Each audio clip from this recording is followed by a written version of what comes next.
Hola, soy Abril Pérez Moriénega, estudiante del profesorado de Historia y autora de la ponencia El desafío de enseñar a pensar históricamente, la vulneración de los derechos laborales en la última dictadura cívico-militar en Argentina a través del juego.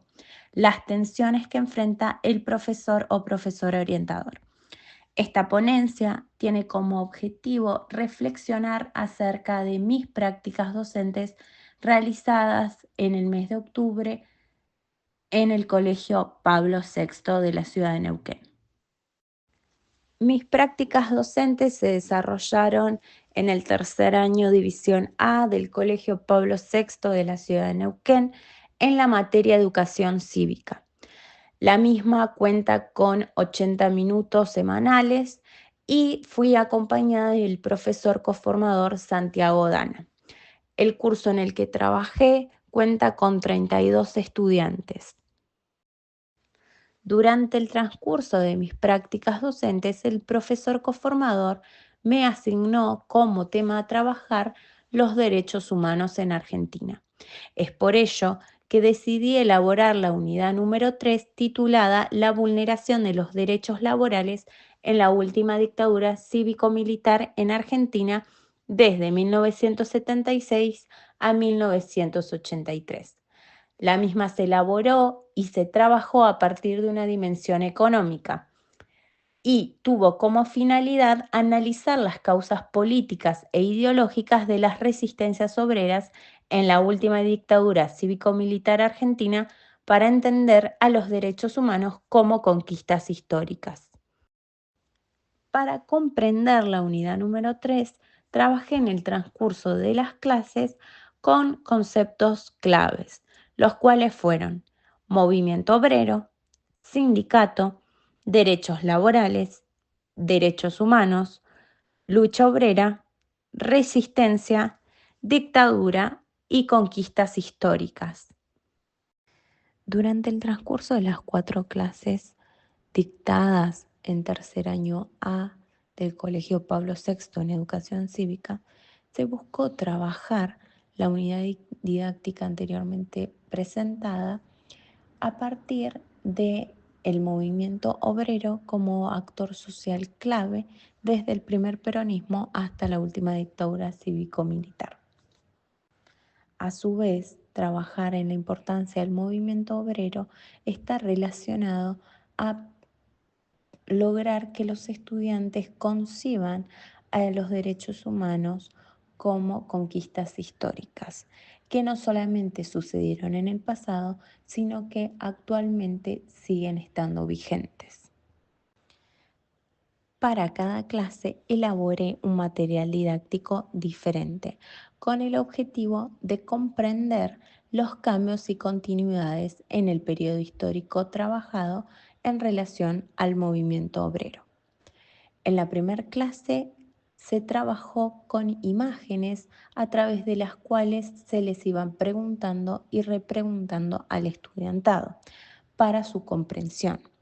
En un segundo momento se trabajó a partir de la lectura colectiva en un discurso realizado por Juan Domingo Perón el 1 de mayo de 1949, que tenía como destinatario principal el movimiento obrero.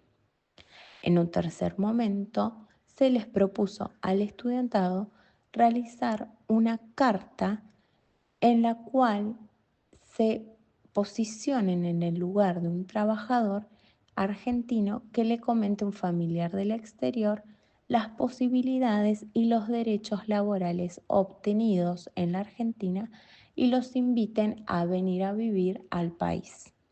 A partir de este ejercicio se buscó que el estudiantado logre una empatía histórica en sus escritos.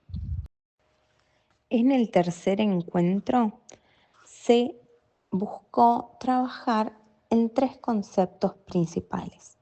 El primero era de lucha obrera, el segundo el de sindicato y el tercero el de resistencia. Estos conceptos fueron trabajados a partir de la lectura colectiva de determinados fragmentos de trabajadores de la época o el periodo de última dictadura cívico-militar. La lectura colectiva de estos fragmentos permitió que se vayan construyendo las ideas principales de estos conceptos colectivamente en el pizarrón del aula. Con los tres conceptos trabajados, se leyó colectivamente un escrito que elaboré sobre el caso de la noche del apagón producido en Jujuy en 1976. El objetivo de esta lectura era visualizar cómo la resistencia obrera se va construyendo como un actor subversivo para la junta militar. A su vez, abordar un caso específico de una empresa con alto reconocimiento en el país permitía reflejar la alianza entre los militares y el sector empresarial en contra del movimiento obrero que veníamos trabajando durante las clases. La lectura colectiva fue acompañada de ciertas preguntas, tales como qué medidas se toman, de qué manera se ve reflejado el autoritarismo, ¿tiene un marco legal la vulneración de los derechos laborales? ¿Dónde y cuándo sucede? ¿Qué actores sociales se ven involucrados? El hecho de preguntar durante la lectura colectiva orienta al estudiantado en los saberes que debe tener. En el último encuentro planteé como material didáctico un juego que lo denominé pensando en la resistencia del movimiento obrero argentino. El mismo tenía como objetivo repasar los contenidos que habíamos estado trabajando en los encuentros anteriores para también lograr que el estudiantado haga una relación temporal entre el pasado, el presente y el futuro a partir de las preguntas y repreguntas que iba realizando yo desde mi lugar de docente orientador. Partiendo de esta situación, comencé a pensar que llevar a cabo un material didáctico que plantee la enseñanza a través de un juego es un desafío permanente para la docente que orienta el mismo. Por esta razón, me surgieron algunos interrogantes que pretendo poner en tensión. Algunos de ellos son: ¿qué tipo de preguntas debemos realizar los docentes en el transcurso de los juegos? ¿Por qué es importante la repregunta durante el juego? ¿Se puede enseñar a pensar históricamente a través del juego? ¿Esta enseñanza está condicionada por el rol orientador de la docente? En mi caso en particular, decido llevar a cabo y elaborar como material didáctico un juego pensando en la idea que propone Cornelius Canals, sosteniendo que la gamificación es el uso de elementos del diseño de juegos en contextos que no están relacionados con el juego. Con esto me refiero a que normalmente no se piensa el aula de la escuela secundaria como un espacio en donde se puede enseñar y aprender a través del juego. Sin embargo, decido elaborar como material didáctico el juego para poder repasar todos los contenidos vistos hasta el momento y pensar en una alternativa a la hora de la enseñanza y el aprendizaje para resignificar también el espacio áulico. El juego contaba con diferentes elementos, tales como un tablero de avance, un dado y cartas que debían ser interpretadas por los estudiantes respondiendo a su respectivo tópico, los cuales eran: primer tópico, preguntas; segundo tópico, desafío; tercer tópico, verdadero o falso; y cuarto tópico, dramatización. En mi experiencia durante el juego, decidí plantear en el principio de la clase y de forma colectiva las instrucciones de resolución del juego. ¿Por qué se planteó en el principio de la clase? Retomando a lo que sostiene Cornelia Canals, estos elementos mecánicos son las reglas básicas del juego, y plantearlo desde el inicio fija el rol y la importancia que vamos a tener como profesores orientadores durante el transcurso del juego.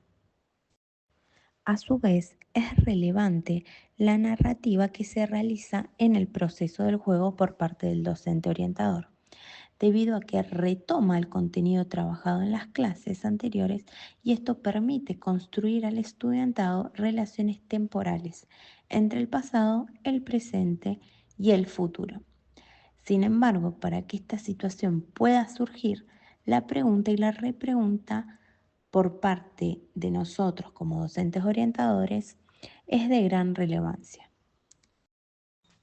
Sobre las respuestas del estudiantado a sus respectivas tarjetas, realicé preguntas y repreguntas para profundizar en los conocimientos trabajados. ¿Qué es una pregunta? Es la formulación de un enunciado destinado a comprender un fenómeno o hecho, y es aquella búsqueda de lo que no se sabe. Tanto la pregunta del estudiante como del profesor es importante para poder orientar el conocimiento que se está trabajando. Retomando los aportes de Salto, un estudiante aprende a través de la pregunta cuando la misma es respetada, pero también cuando es orientada a la pregunta. Es así que el docente aparece como reformulador de preguntas.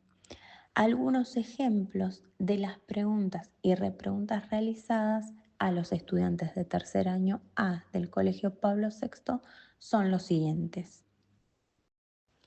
En el caso de mi experiencia, algunas de las preguntas del estudiantado tenían cierta orientación y se las puede clasificar en diferentes tipos de preguntas, tales como conceptuales, inferenciales, causales, de control o empáticas. En el caso del curso en el que trabajé, algunas de las preguntas de tipo conceptuales e inferenciales fueron las siguientes. Desde mi experiencia, considero que orientar la pregunta es un desafío permanente y se encuentra este desafío en la orientación para que el estudiantado pueda construir las relaciones entre los saberes históricos y la comprensión de la realidad social actual, colaborando de esta forma a la construcción de una ciudadanía crítica, una ciudadanía democrática. Partiendo tanto de las preguntas que realicé como docente orientador y las preguntas realizadas por el estudiantado, podemos encontrar en la pregunta una posibilidad de potenciar el aprendizaje debido a que va a favorecer a comprender desde allí los cambios y las continuidades y ordenar temporalmente los hechos históricos para identificar también las causas o las posibles causas de estos hechos y cómo estos hechos repercuten en la realidad actual. La construcción del pensamiento histórico por parte del estudiantado fue el objetivo desde el primer encuentro. Sin embargo, a través del juego pude percibir con mayor facilidad las relaciones temporales realizadas por parte de los estudiantes. Algunos ejemplos son los siguientes. Así, partiendo de los aportes de Muñoz Reyes, las relaciones pasado-presente en la enseñanza de la historia es de profunda importancia para el conocimiento. Comprender el pasado permite el entendimiento de la vida social en la actualidad. Trabajar con los conceptos anteriormente mencionados también reflejan que la enseñanza de la historia implica la transmisión de un conocimiento destinado a la comprensión del pasado, pero siempre desde herramientas conceptuales que tienen sentido en el mundo presente. Por eso, al estudiar los derechos humanos como conquistas históricas, podemos pensar que las mismas siguen siendo temas relevantes en el presente y siguen estando en tensión. Otra de las preguntas a abordar es, ¿la enseñanza está condicionada por el rol del docente orientador? A partir de allí y retomando los aportes de Cornelia Canals, podemos pensar que la gamificación busca aumentar el grado de autonomía de quien participa y la toma de decisiones significativas por parte de los estudiantes. Esta idea pude observarla en el momento en el que dialogaban las posibles respuestas o resoluciones ante las tarjetas que les tocaba en el juego planteado. Ante las posibles soluciones, tomar una decisión puede reflejar la autonomía del estudiantado teniendo en cuenta los contenidos teóricos que se fueron trabajando y construyendo en el transcurso de la clase. En esa toma de decisiones también se enfrentan a posturas contrapuestas entre los mismos integrantes del grupo. Otra situación que demostró la autonomía del estudiantado fue la tarjeta de dramatización. Ante la recreación de una determinada fotografía o escena, el grupo debía decidir qué elementos utilizar, cómo posicionarse, qué escena recrear, de qué manera lo iban a hacer, qué diálogo favorecían esa escena. Luego de la puesta en común y la resolución de dicha tarjeta, yo como docente orientadora comencé a preguntar acerca de por qué elegían lo que elegían. Algunos de los ejemplos son los siguientes.